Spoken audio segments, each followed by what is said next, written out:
Hello, everybody. Welcome back to the Midnight Spotlight, the home of dudes who got some thoughts on movies. Yeah. And today, we're talking about Ginger Snaps. My name is Cole. My name's Carlos. Yeah, and as I already said, we're talking about one of the most popular werewolf movies that came out of the 2000s, and probably has become one of the more popular horror movies of the 2000s. It definitely didn't start out that way.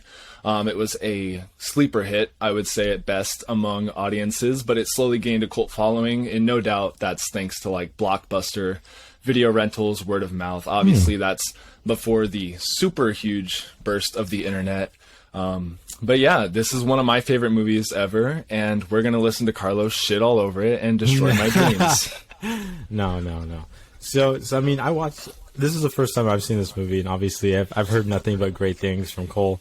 Obviously, he's somewhat of a werewolf fanatic, as one would call him. Yeah, I'm a fan. And to be fair, nobody's seen him on a full moon at night, you know. So there's no saying where he goes or what he studies or what he does. As what was the other name for it? The Lycanthrope? Lycanthrope. Yeah, lycanthrope. Look, you can't fault the guy for being busy. All right, if it just so happens to be on a full moon, what are you gonna do? What are you gonna do? There's nothing I can do. What are you gonna do? This is Gabagool, as they say. That is pretty true.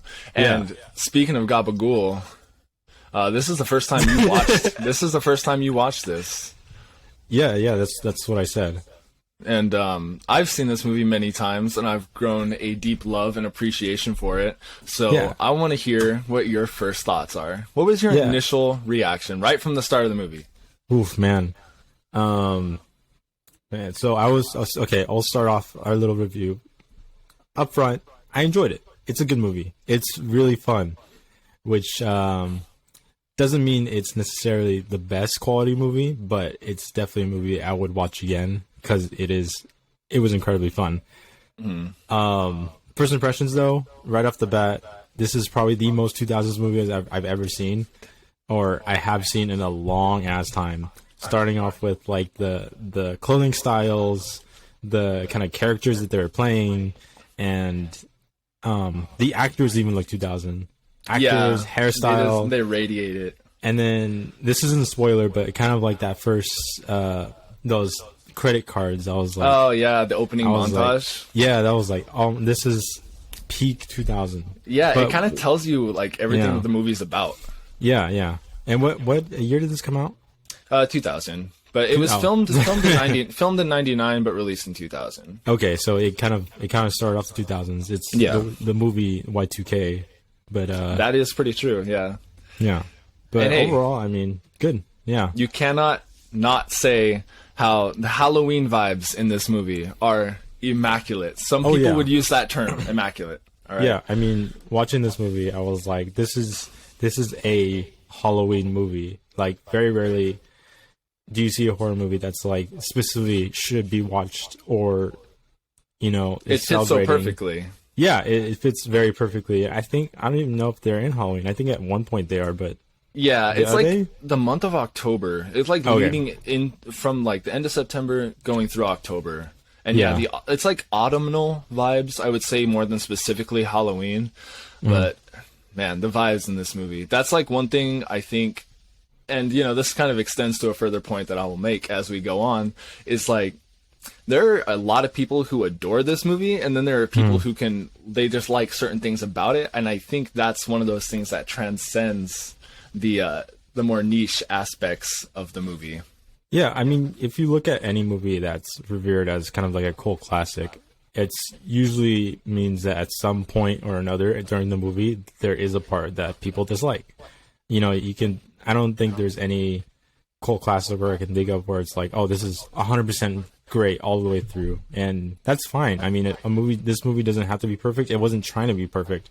It was just trying to be fun. It was trying to have a fun Halloween werewolf movie, and it's not really a spoiler for people. No, not at all. I mean, it's plastered on the poster. Yeah, I was about to say it was plastered on the poster. If you ever rented it, it was on the DVD cover. So obviously, everybody kind of understands this is a lycanthrope movie. Yeah, but and I mean, speaking of spoilers, before we go further, it is worth saying we're going to get into it, but not right now. So we'll let you all know when we're going to finally talk spoilers. So you can either go and watch the movie and come back, or if you don't care, you can just stick with us for the ride.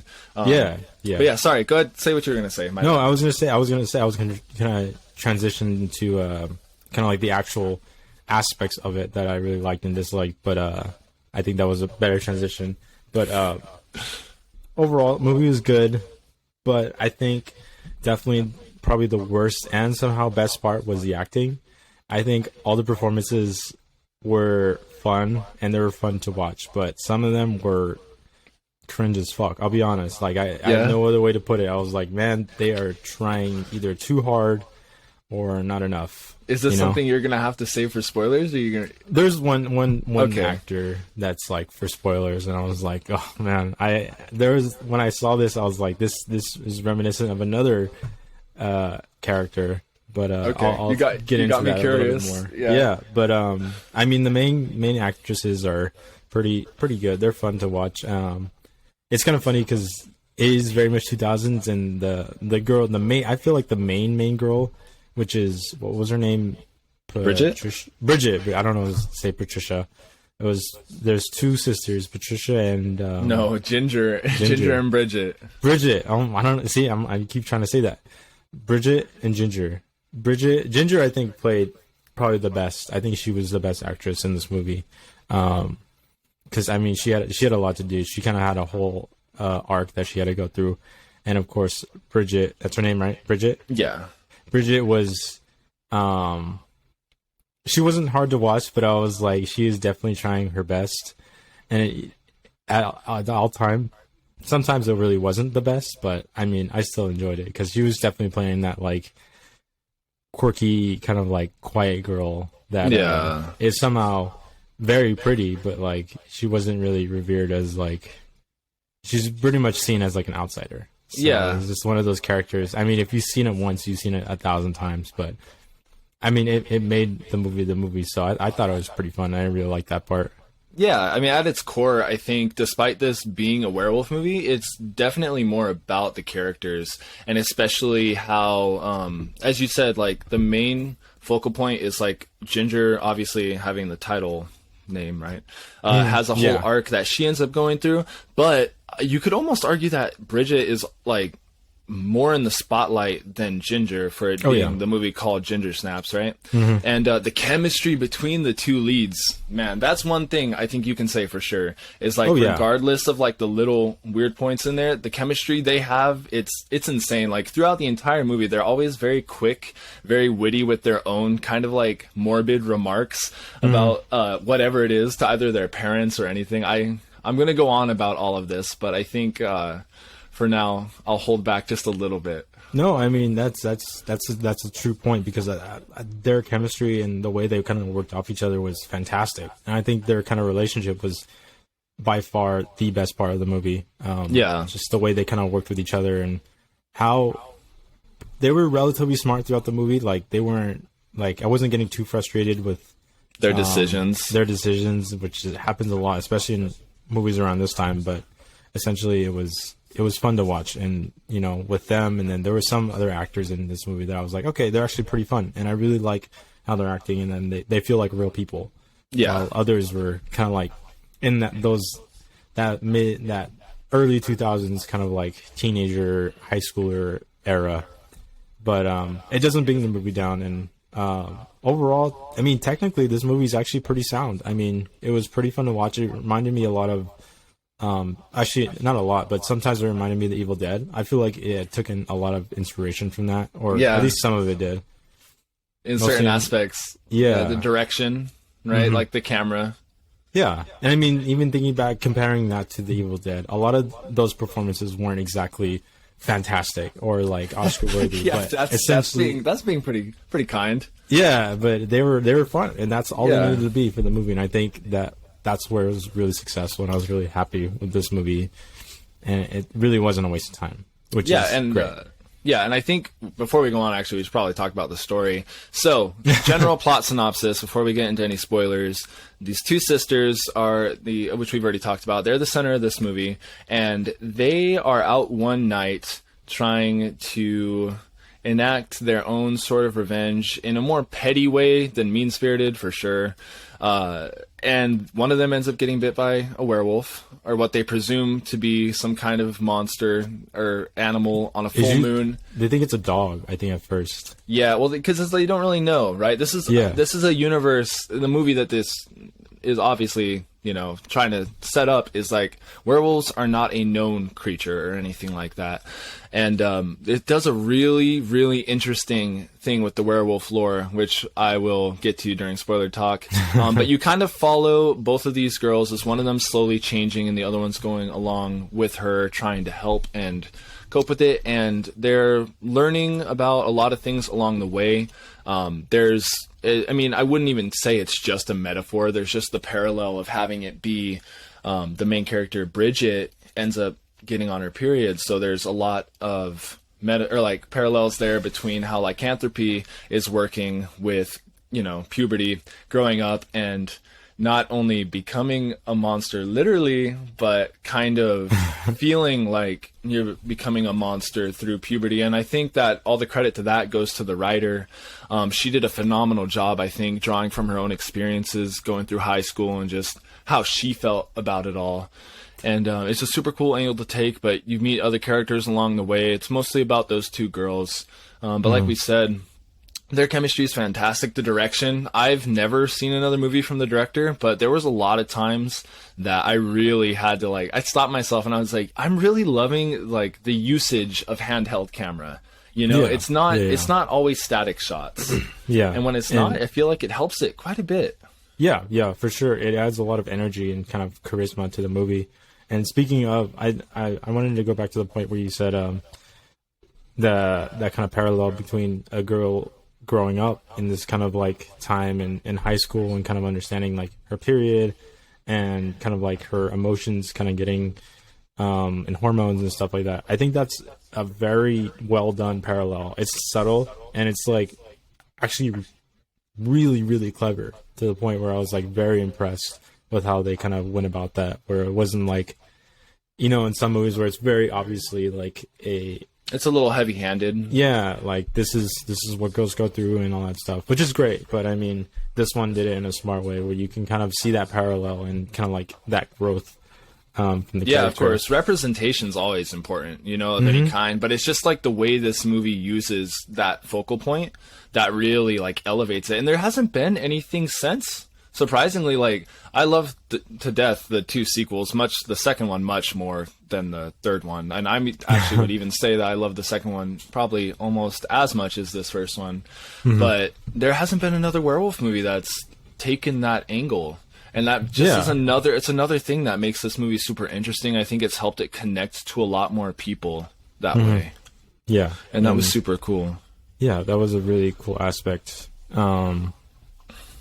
Yeah, I mean, other than that, it was interesting to watch. I definitely was frustrated at parts. I was laughing at parts I don't think I should have been laughing, and I was laughing ironically at the movie, but still, I think it was a fun time. I think anybody who's kind of wondering if they should watch it, definitely watch it. They should definitely watch it. The special effects are fantastic. Oh yeah, the special effects, the directing, the camera work. The overall sound design, I think, was pretty well done. And yeah, I think from the very beginning, you can kind of understand what the special effects are going to be, but they're pretty brutal, especially to dogs. If you're kind of squeamish about dogs being dead or that. Yeah, well, there's violence. And on that note, there's no animal killings of any kind in this movie, even fake. There's just dead animals in the movie. I feel like that's an important distinction to make. It's not the dog dies in front of you. It's just the dog is dead. Because a lot of people are very sensitive to that.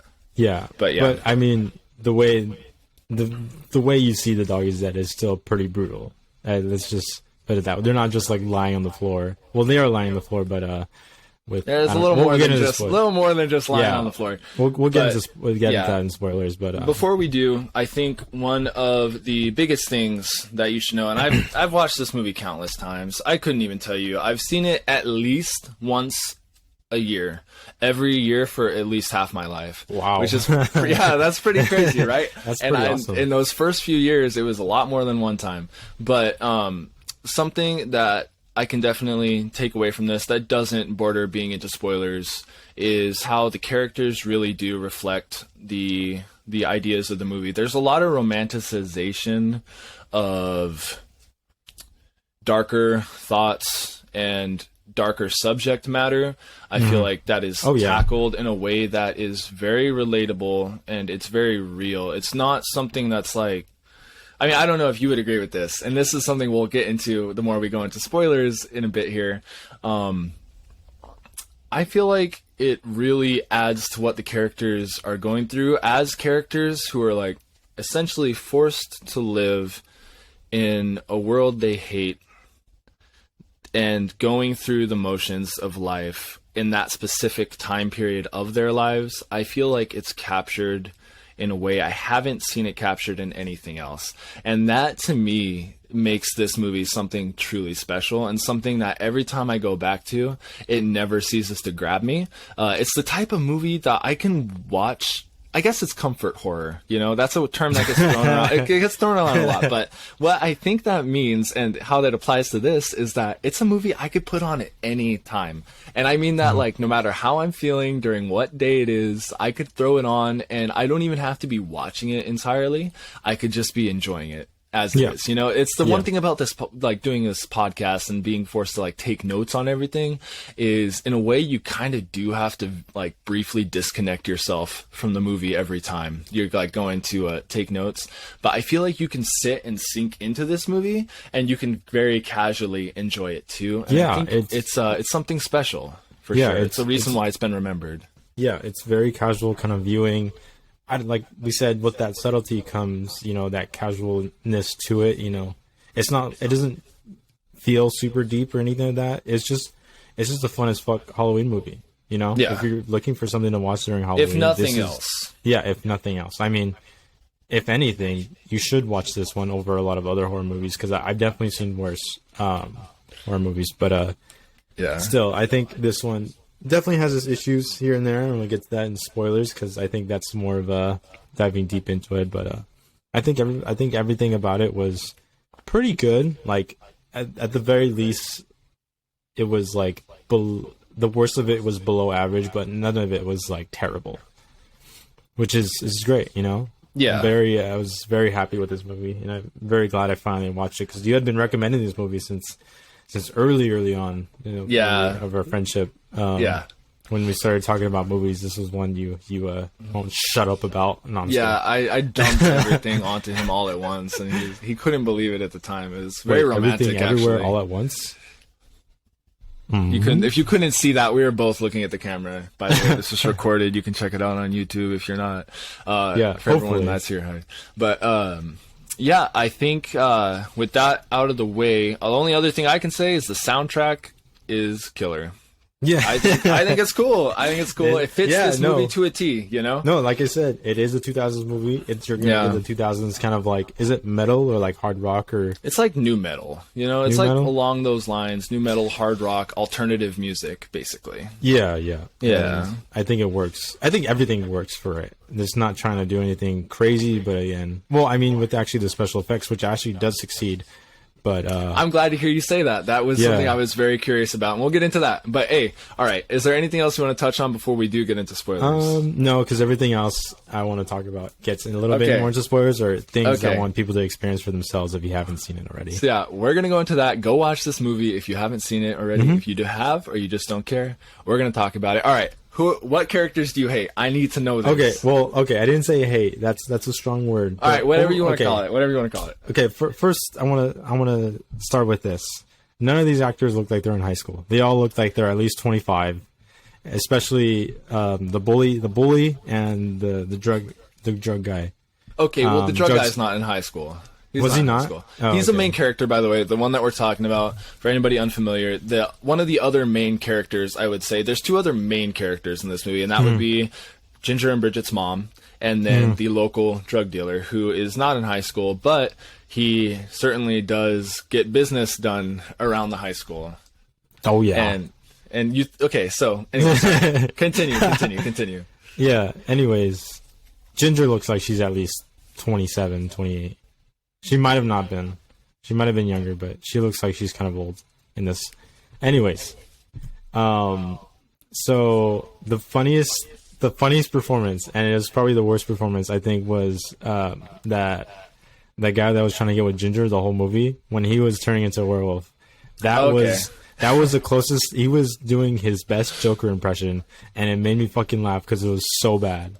It was so fucking funny. Okay, it is kind of funny. I'm not even gonna lie about that. Because he did that. Funny. He did that all like, you know, when people try to do the Joker. I don't think I can do it right now, but just like hey, what's up, darling? Like kind of like stuff like that. I get what you mean. It's very like friendly, crazy. Yeah, friendly, crazy. But it's just like whenever people do a crazy kind of acting performance, this is one. So I mean, like that was pretty terrible. Ginger started getting into that a little bit more as she turned into a werewolf, but luckily she never went too over the top with her performance. Yeah, I would agree with that, and it's a cool transition. I think Catherine Isabel, the girl who plays Ginger, did a very good job. Honestly. Wait, what's her last name? Catherine Isabel. Catherine Isabel what? No, that's it. Just Catherine Isabel. Oh, okay. I thought you said something at the very end. I thought you said Catherine Isabel Hooker. I was like, what? That's the knockoff of this movie. Oh. But, I think she did a great job. And like the transition that you see her go through, which, by the way, that initial werewolf attack, what did you think of that? The very first time when they're in the woods. So I can definitely tell they were trying to save money by not showing an actual attack or showing the werewolf for the longest time. But I think overall the gore in this movie was done fantastically because it looked like basically a fucked up dog. Like it was mauled to death, guts everywhere, and it kind of like it was shocking and it was kind of funny because in the very beginning, you know, the mom or the owner of the dog kind of like comes out screaming and nobody gives a fuck. It's kind of like just the irony neighborhood. Yeah. And it was in daylight too, so that was like a very different kind of look at it. But I thought overall the dog killings in general looked great. They were almost a little bit, maybe a little squeamish. No, I'm just kidding. Not really. Yeah, I mean it's like, you know, as unsettling as it can be. I think. Yeah. I think yeah, it definitely looks somewhat real, but you can tell it's a little fake because the blood was hyper red for some reason. Yeah, almost orange. And they don't do it throughout the entire movie. It's just like then. It's like paint blood, you know. Yeah, because I mean, part of this movie is that there is a some kind of creature going around killing in the town, dogs, which is some cool world building. That's something they bring up in the very beginning of the movie. They're like, you know, there's like some rabid animal that nobody knows what it is, but there's something around here that's killing. I was about to say, I was like, by the middle, it feels like the dog killing is kind of stopped, but I was thinking, it didn't really, it only really slowed down because they actually killed the thing, or the guy smacked it with his car. But and then they start, you know, as they turn into werewolves, they start killing dogs, and they just they crave dogs. That was a weird kind of. I think they're just easy targets. Is my takeaway. That. It's like the dogs can't really fight back, and I guess before we go on further with that, I think it's going to be very important to talk about how unique this movie is and its approach to lycanthropy. You know, the werewolf formula. It does a very unique thing in but successfully making this into like a scientific bacterial infection that takes over the human body. And what we end up seeing as we go through the course of the movie is a werewolf that's freshly turned, which is why it looks the way it does, which is further I guess explained, or not really explained, but it's more like further solidified the idea that this is what a freshly turned werewolf looks like by the sequels. Because this is a werewolf that has just turned into a werewolf, you know, and it's similarly, I'm guessing it's very similarly to the one that initially attacked, because that one looks the same, you know. Yeah. But it's a unique looking werewolf. Like, it's very weird, very freakish. It's not.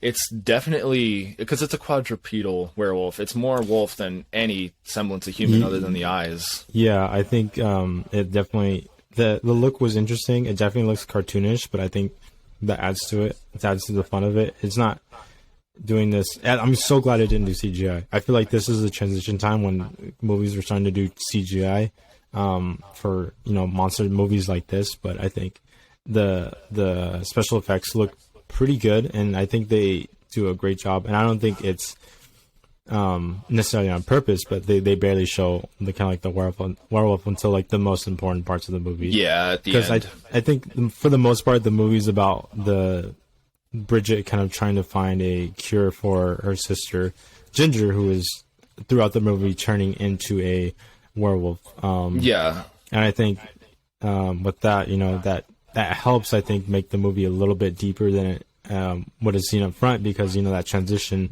is happening at the same time her body would be transitioning, and, you know, she's getting more into boys, and she's kind of like, and it shows that going through the teenager phase. Yeah, basically. and it shows that transition from, you know, these sisters who kind of grew up very close to them almost splitting apart a little bit, because, I mean, she's growing up, Ginger is growing up, and obviously she's not going to be interested in the same things as Bridget at all times, because, you know, they grew up at different times. But I really did like that. I really liked that whole kind of like aspect of the movie. And along with that, I really enjoyed how you get to see firsthand how, like, it just goes into how these are actual characters. You know, Bridget or Ginger ends up projecting a lot of her own personal fears onto Bridget, which is why she's always coming back at her being like, oh, you always said that you wanted to be just like how I was and whatnot, talking about things from when they were a kid, you know, because like I was saying before we got into spoilers, these characters, they hate the world that they have to live in, you know, like everybody hates things about the world, but it's like these characters embody that. And so they only really have each other, like, especially at the start of the movie, they only have each other. And so when one of them starts drifting apart, you know, it's like painful for the other one for sure. And it's like, they're both going through their own changes at the same time, and it's a lot. And then you have the character of the mom. What did you think of her? She was in Austin Powers, by the way, the first Austin Powers movie. Really? I didn't even recognize her. Easily the most accomplished actor in the movie. I'm sure, because she was barely in the movie, so I'm sure that she had a big budget, so they could barely use her. But I thought she was great. I think kind of like that whole I'm here for you girls, and, you know, oftentimes it seems like you're kind of alone, but I'm actually here for you. And even when they're about to, she knew that they fucking killed their bully, but she was like, let's get the fuck out of here kind of thing. Yeah. She was okay with that. I was like, this is new. Yeah. You know? I haven't seen it in movies since, you know? It's a good point that she makes in the moment, which is like happening right before the climax, where she's talking to Bridget and she's saying of how at the end of the day, she's the one that's going to get the blame for all of it. And, you know, in a way, as messed up as it is to say, she's almost right. Like, if you want to really look at, like, a roadmap for whatever would have led to that point, like, there are so many, like, it's clearly such a dysfunctional family between the mom and the dad. Like, the dad could not be less interested in whatever is going on. Clearly not a happy marriage by any means. And their kids take the blunt of it, which a lot of people have had to also deal with. And that's something that ends up kind of snowballing, you know, throughout. And it's just like, it's inferred, it's not thrown in your face, but, you know, it comes to that point where the mom is like, you know, you've done something awful, and now the only thing that you can do is get out of there. Like, she knows that they're her kids, you know, there's things that she doesn't know, but she knows who they are as people deep down. And I think that's like a big character moment when it does happen in the movie. But I think she was great for the part she was in. I don't think she's in very much else for the movie. I think she was very rarely, almost as much as the dad, who was like, I mean, he played his part well, but I mean, he didn't do shit. Exactly. But yeah, she didn't really become, I don't think, a real character until like the end of it, which kind of sucked. But, you know, oh well, it is what it is. Serves her role, I guess. Yeah, but I mean, we're talking about all the what's. It sounds like a deep movie, and it sounds like a really like artsy movie. But in fact, there is some parts I was just laughing my ass off. Yes, go ahead. Dude, I want to hear it. Okay, first off, how the fuck did you not see the dog, the dead ass dog in the middle of the field? Yeah, okay, I knew that was coming. I was watching it, and like they were playing field hockey on the same field, and somehow Bridget got knocked into a pile of like fucked up dog. Like, it was a brutalized dog. He's like, how do you not see that? How do you not smell that? And like, what the fuck? Okay, now Look, I can Yeah. make excuses for the movie if you want me to. I do it in my mind, all right, when I watch it. Like, look, if you want to nitpick or whatever, Yeah, like, that's not nitpicking. No, That's like an actual aspect. That was the aspect of the movie that just everybody's gonna see it and they're gonna ask that question. What well, the yeah. fuck was that? I mean, who's to say that nobody didn't already see it and report on it, and somebody was on their way to collect it? Well, why would they be playing field hockey right next to it? That's a good point. Okay, And also, well, why was whatever. field hockey the Dogs only die. sport they were playing? That's all they do in Canada, bro. Come on. Oh, was this in Canada? Yeah, it's a very Oh, Canadian shit. movie. I Very Canadian honestly movie. didn't even put that two and two together. I guess I don't know my Canadian lore too well. Well, if we ever get to the third one, you'll really get it from me. Not But, sexually. Okay, no, just keep going. Just keep going. What Just keep the going. fuck? Just All right, keep going. and then speaking of sexually, no, I'm just kidding. The drug dealer just kind of pulls up to the school, no problem. Yeah, I guess that makes sense. I don't know. And then I don't know why those guys are always hanging around watching the girls like play. I know it's like And they it's don't just have like- anything better to do. It's I like, don't bro, know. You don't have class, and They probably don't though. Like I don't know. You know how school is. Like Yeah. some people have class while others have lunch. I don't. Yeah, it's like they're- I can make excuses for the movie, but at the end of the day, like yeah, you know, they were horny as fuck. Like I can't even that is true. front on that That one. is They pretty were, true. they were something else, man. And Yeah. speaking of that, when Ginger turns, that's when she starts turning into like the Purdue girl. That's essentially one of those scenes. It's kind of funny to watch like her like open up a little bit more and become more pretty. When in reality, she only took off her sweater.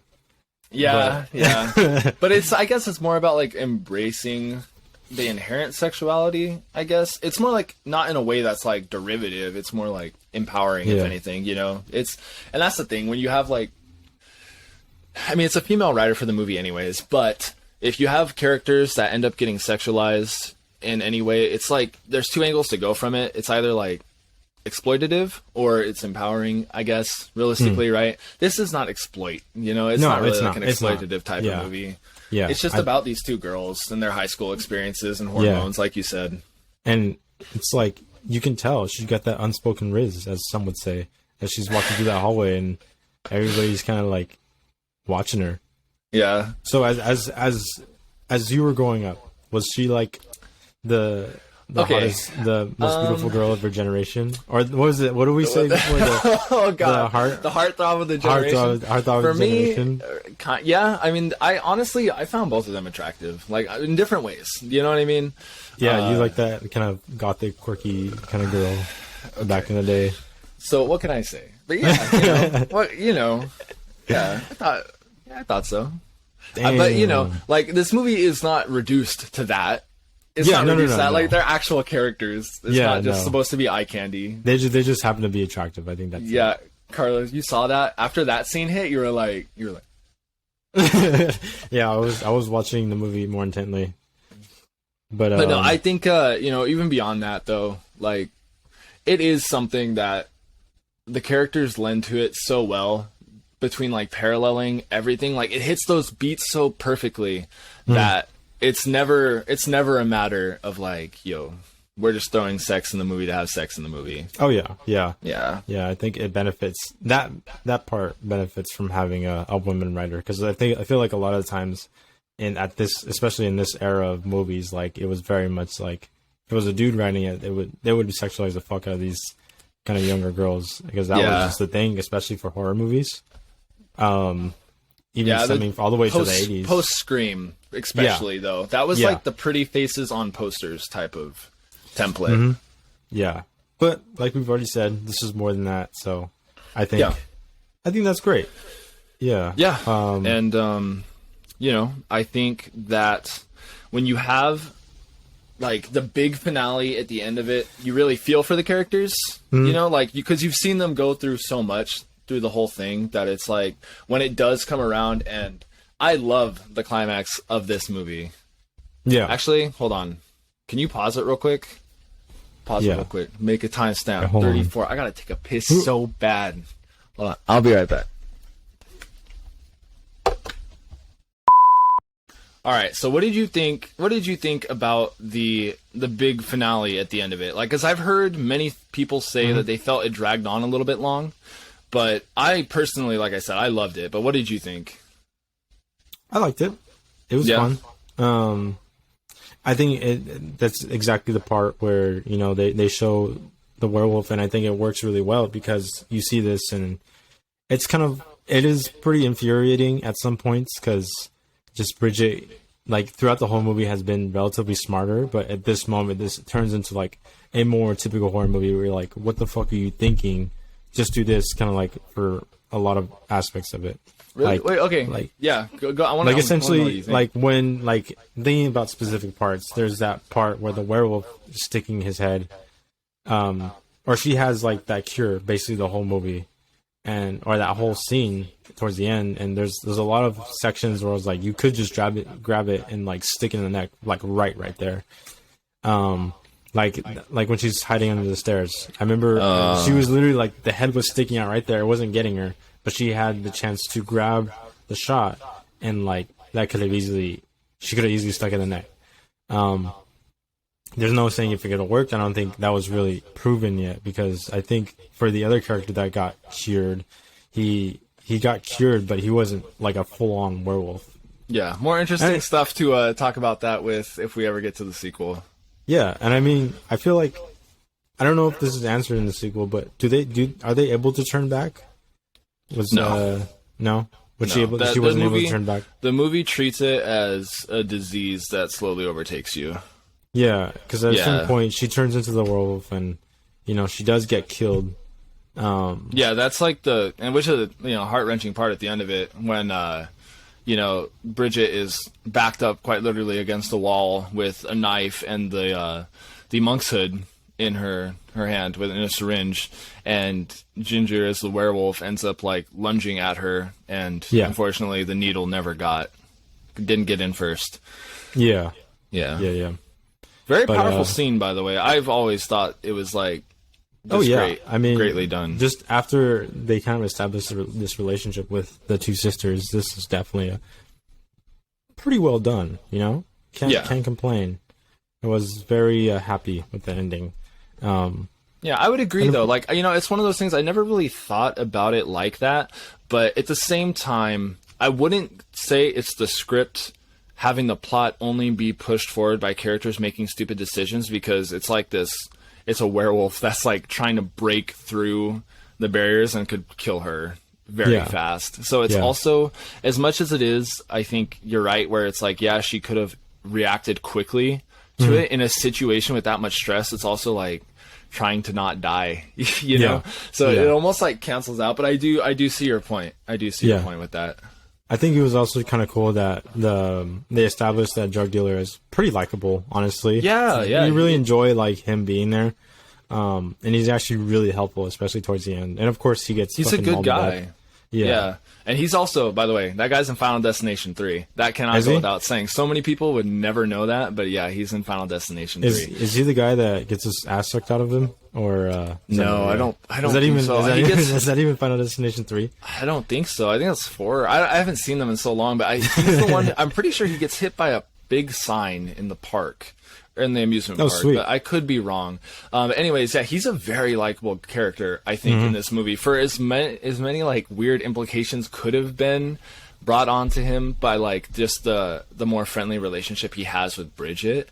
Yeah, it's and I'm glad he's a good guy. They made it seem where like people think it is this way, but in reality, he's strictly platonic. Between her and Bridget, he just wants to help because he probably does have feelings for her, but it's never established like I want to get with you. It's like you're a really cool person and you're actually cool to have around. So I want to help you as much as I can. Yeah, and when I was a kid, I thought about it a lot because I think this movie it's not in a way that makes it feel like you're not fulfilled having watched it. It's just the thing that like you could think about all the what ifs and like what more could have expanded from it, Yeah. As opposed to something like, I don't know, a Marvel movie where it's just a piece in a puzzle. No, I'm kidding. All right, I won't get into that. But no, I've always thought that it's like there is a little bit of a hint at like romantic interest between the two of them, which it would not even be like illegal in Canada. But regardless, it's weird. It's weird to see. Regardless, it's I still think of that somewhat immoral. Yeah, a little bit. And but yeah, his death, that shit is brutal.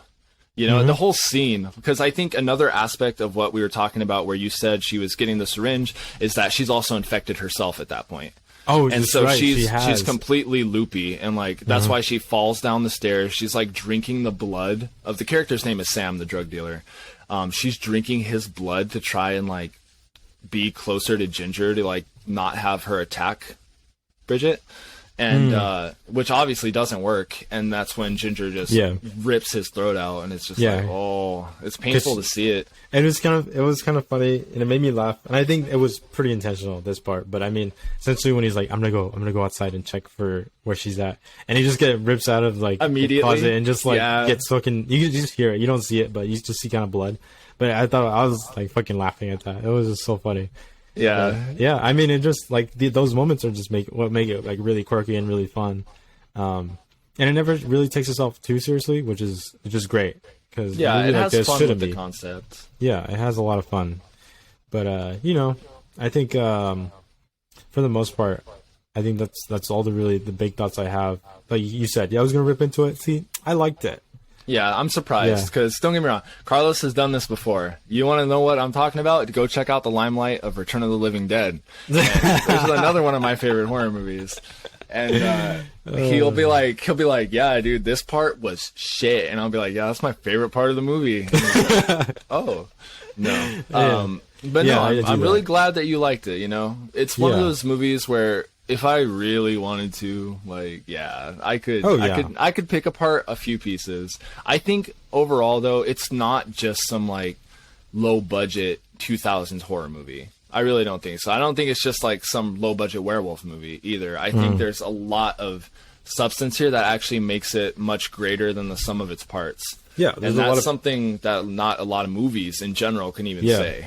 There's a lot of passion behind this. There's an actual like soul in this movie, especially, you know, with movies coming out today, you know what movies I'm talking about, pretty soulless, but this one, there's actual passion and kind of like care put into it to make sure they make the best possible movie. It doesn't really come through in the first half, I'll be honest. I think that's where I struggled with the most, with it being like a good movie, because I think that's where I find like the most cringe acting and or performances and or kind of aspects of the story, which is fine. You know, it's just, that first half feels like it. I don't feel like a different movie, but it feels like a much.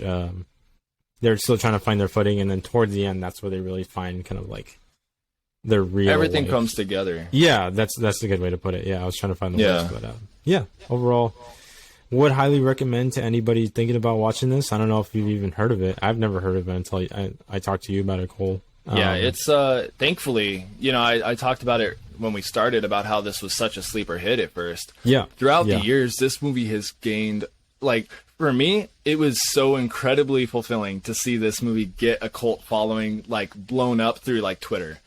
Yeah. So many people post it all the time. Like, I'm sure you've probably seen it somewhere too. I'll be honest, I don't think I have. Oh, well, maybe, that's because you're not. That's maybe you're not on it. I'm not on horror Twitter, so yeah. But no, a lot of people do end up like posting about it and loving it, and that for me, that's like such a cool thing to see. Now it's just time to get people onto the sequel. Yeah, tell them to watch Ginger Snaps too. I'm gonna have to after watching this, because I think I was looking a little bit in the synopsis, and I feel like it dives a little bit. You read my review. Aspect. Did I read your review? I probably didn't. Oh. I like to watch movies with my own thoughts. You know what I mean? No, yeah, that's a good way to be, though. I'll watch it right after this, but I'm sure it says you fucking hate it, which would make sense. No, it's not as good, and it doesn't feel like The Evil Dead like the first one. Okay, it doesn't. It's a very different movie. But if anybody needs to hear it, if it would push you over to actually watch it. It is very different. It's so much darker. It's very depressive in a way. It's like, but in that way, it is the perfect follow-up to what this movie is going for. there is no good future. You know what I mean? Like, Yeah, quite frankly, there is no good future. And I think the second movie captures that so well that it puts a lot of people off because they don't expect it. And that's something that, like, if you could watch that, go and watch it. It's beautiful, snowed in. It's got a much bigger budget. The werewolves attacks are more brutal. But this movie cannot take away anything from it. It's got its moments of brutality for sure. It's got plenty of character moments. You know, there's a reason these characters have become so beloved in the little cult circle that it's garnered. And it's great. You know, I love it to death. Like I said, I could pick a few things apart if I wanted to, but at the end of the day, it's just bias. That don't matter. And I'm unashamed. I'm unashamed in that. Yeah. You can have an imperfect movie and call it perfect because it's perfect to you. Exactly. It's a perfect movie for me. And that's at the end of the day, you know, those are the movies that you're going to remember the most. Oh yeah. Yeah. But the fact that you really liked it in general is cool. You know, I consider I saw what you gave it. So yeah. For me, so, overall, I know what it means. Overall movie, which my ratings are a lot stricter, but I'll give my rating here right now. Are you ready to rate it? Yeah, I think I would give this a 7 out of 10. I feel like it's definitely a lot better than average, so it's not a 6. But a 7 I think it deserves because there's a lot of aspects of like this is not good, but it didn't overwhelm me, and I didn't feel like it really brought down the movie. I feel like a lot of the cheesiness added to it, but then again, it is cheesiness and it doesn't really make a good movie good. But 7 out of 10 I think is fair. I think it's closer to an 8 because I think I enjoyed it more often than not. But yeah, who knows? Maybe on a rewatch, huh? Maybe, yeah. Maybe I'll watch it like on actual Halloween, and then maybe I'll love it even more. But the fact that you even would rewatch it, though, I think says something. Yeah, so exactly. I take what I can get, you know. Yeah, 7 out of 10 is a good rating. Yeah. As for me, I don't even gotta say it. You know, it's just none of the problems matter to me. None of the problems matter to me. That makes sense. It's fine at all. And so it's just it's like probably my favorite horror movie ever. And one of my favorite movies ever. So for me, it's a 10. You know, for Carlos, it's shit. But hey, that balances out, and all that means is that you should watch it. Yeah, it means you should watch it and judge it for yourself, like every other fucking movie. That is pretty true. Watch for yourself and judge for yourself. Yeah, don't listen to us reviewers, but don't listen to us reviewers. Yes, thank you for listening to us. That's at the end of the day. If you've stuck it out this long, thank you for listening. And it's a good return to be back. This was a movie that obviously for me is very fulfilling to be able to be back with. I could of course go on for longer, but I think I've generally gotten out everything that I want to say. Yeah. It's a perfect movie for the Halloween if you're looking to feel something during this Halloween season. Yeah. Carlos will be feeling something. Whoa, what the fuck? And you can find this movie like just about everywhere. That's something that is worth saying. You know, for anybody out there, you're like, oh, these streaming services suck. Most of them do. Check out Tubi. It's completely free. They play ads every now and again. This ain't sponsored. I'm not no spokesperson. Amazon, but no, it's genuinely cool. Amazon. Yeah, you can watch it free with ads, but oh well. Do whatever you want. You know, just go watch it. I think they have it. Just go watch it. Yeah, fuck it. At the end of the day, you got nothing better to do. What are you doing with your life? You listen to us. That means you have time to watch this fucking movie. That's true. But no, on that note, please do let us know what you think of the movie. If you have seen it or you're gonna go watch it, let us know what you thought of this podcast. We have made our grand return now. It's been a little bit. Yes. Thank you for listening, especially during this spooky month where things are gonna get a little bit scarier. You know what I mean? Next time, you'll have to see what we're gonna do. You want to give a little hint? Yeah, we're gonna look at our genes a little bit and look in our DNA because we're gonna find some things that might be a little hereditary. That's what I'm talking about. Like that, huh? I did like that. Yeah. But we're gonna be taking a look at that one next, so you'll have to stay tuned and see. Yeah, stay tuned because that one is gonna be good. So that's everything I got. Yeah, but thank you for listening again, and hope to see you next time. Peace. You can put up a peace sign since we're on video. There you go. All right, there. Stop it.